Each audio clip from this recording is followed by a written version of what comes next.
Counter-Strike has been stuck on the Source engine for over 16 years, but that hasn't stopped the graphical standards from advancing in that time. Dramatically so. One of the biggest leaps was when CSGO came out, which was when it started supporting real-time lighting from the sun. I can't emphasize how big of a game changer that was. This made maps look better, but also helped to reduce file size and compile times. Because before this point, all lighting had to be pre-calculated. If this was to look as accurate as CSGO's real-time lighting, then every map would have taken forever to compile and would have become tens of gigabytes in size. Of course, this isn't viable, so that's why shadows are so low-res, blocky and blurry in Counter-Strike Source maps. I think that CSGO went backwards in some ways though. I always preferred the more pronounced water reflections from Source. Global Offensive's maps could easily look better if they wanted to. The water animation in this game is smoother, has support for fancy flow effects, and I like how shadows are cast over the surface. But it's ruined for me because, for some reason, they keep the look of the reflections toned down and washed out, so to speak. So visually, I prefer how some of the water surfaces in older Counter-Strike Source maps looked. Plus, back then, these kinds of shaders were state of the art. I'm a sucker for reflections. But something that's made a greater change to the quality of the maps than the lighting or shadows has been the ever-improving skill of the people making the maps. It's easy to take for granted just how much love, time and effort goes into the maps that we see in the game today. The quality of modern maps is sky high, well above anything we had 10 or even 5 years ago. I've already covered Valve's latest map, Ancient, and how it relies so heavily on 3D models and details. Back in Counter-Strike Source's time, a model was considered a luxury. So today I'm going to revisit the maps that made the biggest impressions on me back in the day. Speaking of which, this video is sponsored by Skillshare, a site containing thousands of classes on creative topics like animation, music production and crafts, all created by masters of their field. It's easy to check out their credentials, so you can be safe in the fact that they know what they're doing. I'm always surprised by the stuff I find on this site, and the reasons for doing so. Why watch a TV episode when I can learn a new skill instead? Am I interested in macrame? No, not really. But it was still fun to look up a guide on it to appreciate the intricacies of the one on the wall downstairs. I looked up colour grading, expecting it to be all about adjusting colours and contrast, yet I ended up learning about the history of film grain and how it's made of particles of silver. And I hoped to learn a thing or two from seeing behind the scenes of MKBHD's channel, but instead learned dozens and was left motivated by his passion for what he does and how he so eloquently conveys his thoughts and lessons. The first 1,000 of my subscribers to click the link in the description will get 30% off an annual premium membership so you can explore your creativity. Even if you've already had a free trial of Skillshare, you can still take advantage of this offer to get a full year of unlimited learning and creative exploration. So, Counter-Strike Source maps. Let's start with some officially made maps from around that time. Some of these maps were developed by Valve, others by Turtle Rock. The prettiest ones were done by Turtle Rock and usually sported more custom models than the blockier, presumably Valve-made maps for the game. One of these is Dust 2. I think you'll agree that it looks flat and blocky. I still think it's got a charm to it, but you can't imagine a real place looking like this. It feels more like a low-quality set of some kind. So this is what early official maps for Counter-Strike Source looked like. They got better as time went on, and the last map to be released for the game was Militia, coming out in early 2006. It still suffers from blocky shadows, but the quality of the landscape has been greatly increased, as has the number of props used to decorate it. It has a gorgeous custom texture that's being used for the distant hills and fields, and to hide the transition to the skybox is several layers of trees, each less detailed than the last. Visually, this would be deemed one of the best looking official maps for Counter-Strike Source. Now let's look at what the community managed. This is Lost Temple, a map released in 2005. So it might not look like anything incredible by today's standards, but you've got to remember that this was only 9 months after the game first came out. The Source engine was new at this time, and very few people knew how to map for it that well. Most maps out at this time were tiny little aim maps with orange textures, or extremely basic, boring, blocky looking maps, often without any lighting at all.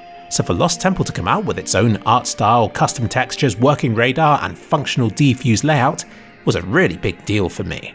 This was the first community-made map that I played that made me realise that the community was capable of producing high-quality maps.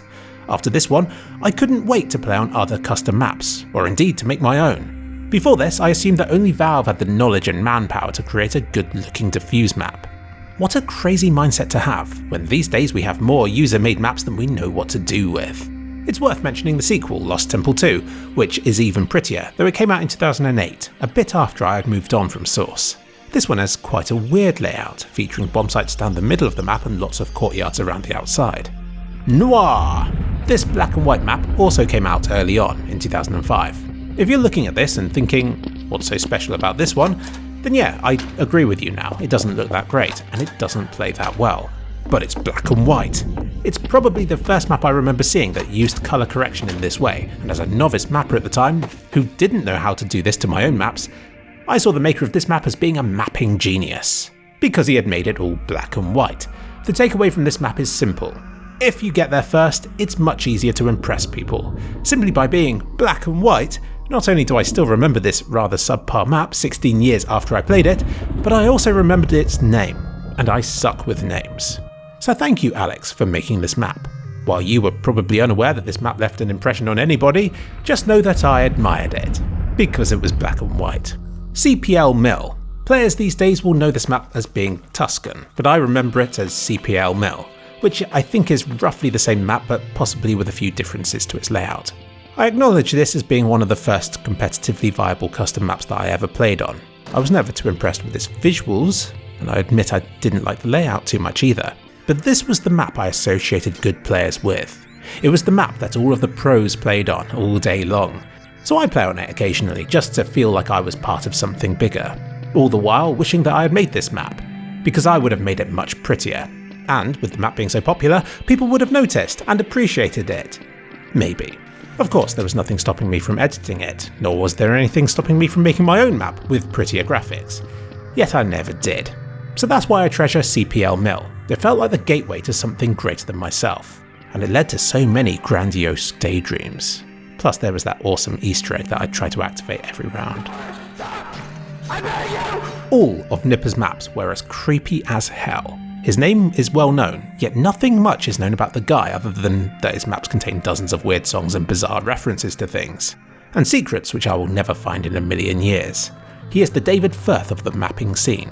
And blahhh, in particular, is a map that makes me feel uncomfortable.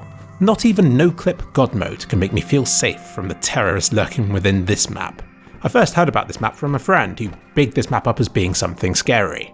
I wanted to see it for myself, but I was a bit too scared to do it alone, so we gathered a few brave teammates together and we ventured about its many grotesque corridors in search of that baby head. I couldn't find it this time, but I swear at one point this map did have a weird floating baby head that would go about the place. You'd hear it approaching and then boom, it's right there, coming towards you as you're frozen in terror.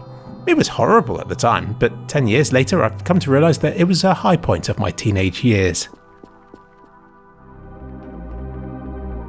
Check out Wander. I remember marvelling at this map, thinking that I'd never managed something as beautiful as this. My PC at the time could only manage about 10 FPS on this map. I was so used to associating this map with lag that I was always surprised when I booted it up on my GeForce 3080 today and found it to be buttery smooth. Wander is, by far, the best looking map that I played in my Source days.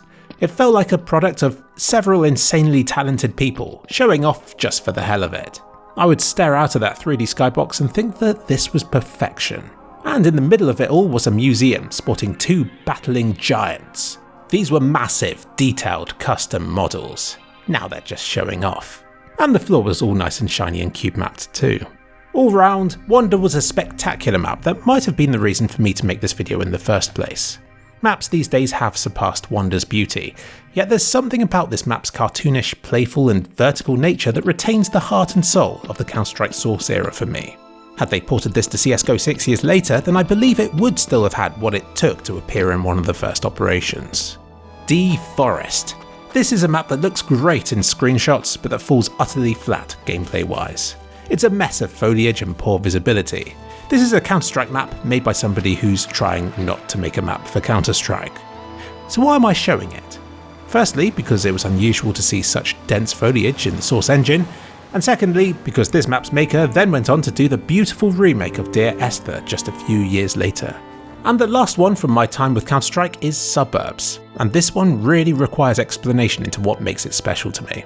This is not a map to be played competitively, it's not about choke points and masterful flick shots. This was one of those maps that would lead to every player on the server putting their guns down and exploring, for the fun of it. People would head stack to try and reach a high up area, or would play hide and seek around the house. This was the sort of brilliant map that let everyone's imaginations run wild.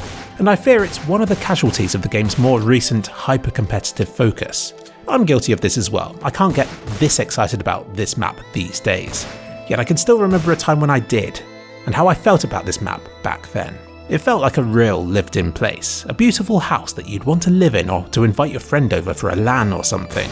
It inspired me to make my own maps with railings and clean-looking decor. The map itself was developed by DMV Cross, who also worked on CPL Mill, so a good bit of talent went into making it. But guess what? This map was actually based on a real place. Venom Fang gets credit for this, being based on his house. Here are some pictures of it in real life. And I have a bit more to add to this story. Back in the early days of CSGO, we're talking 2013 here, I reached out to the makers of this map and asked if I could port it to CSGO, and I was provided with all of the records that remained for this project. Apparently he was about to move house and its legacy was kind of preserved through this mapping project. V15 had been publicly released, but V16 saw lots of improvements and additions both inside and outside the house, but it had never been completely finished. I tried my best to get it working in CSGO in 2013, but it proved to be too difficult for me to do at the time. But the other day I returned to the challenge and I managed it, combining V15 and V16 together in the best way that I could. I had to delete the G-Man Easter egg, which was causing the map to instantly crash, and a few error codes remain in the console, but I'm pretty happy with it. Though I say it myself. There you go, Venom Fang and DMV Cross. I may be 8 years late, but I did finally get around to porting it to CSGO. The other night, I set aside 15 minutes or so just to walk about the map and to soak up the atmosphere. This place has history. It's based on a real place, though the people who lived there at the time have now moved on. It was ported to a game by somebody who I like to think was inspired to build his friend's house in Counter-Strike, because we all have fond memories of our friends' houses. And on top of all of this, I have my own memories from those crazy servers I used to play this map on. And by porting it to CSGO, it lives on for more people to enjoy, and hopefully to make new memories of as they shoot it up and to shoot the hostages trapped inside. If they knew about all this, I reckon whoever bought this house would be horrified. So those are the maps which meant something to me. Maps which deserve honourable mentions include the Rats maps. These were always great fun to play on and always contained all sorts of custom details and fun little Easter eggs. It's just that I can't think of one in particular that stands out to me right now. They all blended together in my mind, but I was repeatedly impressed by their high quality. Surf maps were also fun, but I'll consider them their own entity to be covered at some other time. The one I'm playing on here is Surf Elite. A terrible map in every way, but one that I still had hours of fun on. And honourable mention to Course and Meridian, which are both excellent looking maps that I'd have no doubt enjoyed had I played them at the time. So these are a few of the maps which existed before many of CSGO's players were even born.